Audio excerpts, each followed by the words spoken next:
Now, what's the latest in the employment world? So the IRD have put out a policy statement about employing farm staff and in particular the rental accommodation you provide them.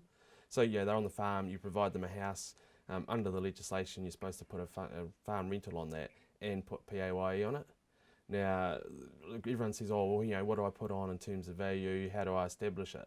Well, now IRD have got this clear policy and come out and said, right, here's some guidelines for you. So the first thing they're saying is, what sort of accommodation are you providing? So if you've got to look at the level of it in terms of, is it luxury, is it run down, and that sort of starts affecting the rental of it. You've got to look at what amenities are available on that property. And some farms, it might be a 4-bedroom house, but only one person occupying it, so they'll block off a couple of the bedrooms, lock them off so they can't use them. So you've got to take that into account, sort of say, well, rental of this house would be probably this much, but they're only using a quarter of it, so we'll adjust it down. So let me make this clear.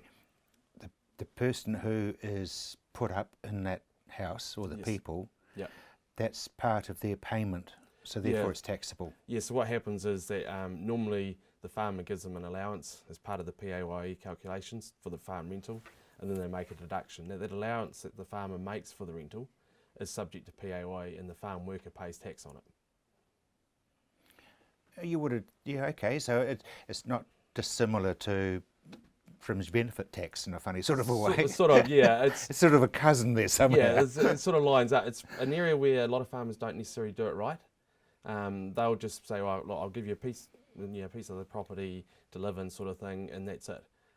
They don't make this other adjustment, and if they do, they put a very minimal rental on it. They go, oh, it's $50 a week, that's when we charge you, and put it through it like that. Now this IRD policy comes out and says that's not going to be the case. You've got to look as if it's an independent person, and what would you charge them if they were coming on the property if they weren't an employee? Yeah, okay. That also, Kerry, opens the door for things like meat and power and phone.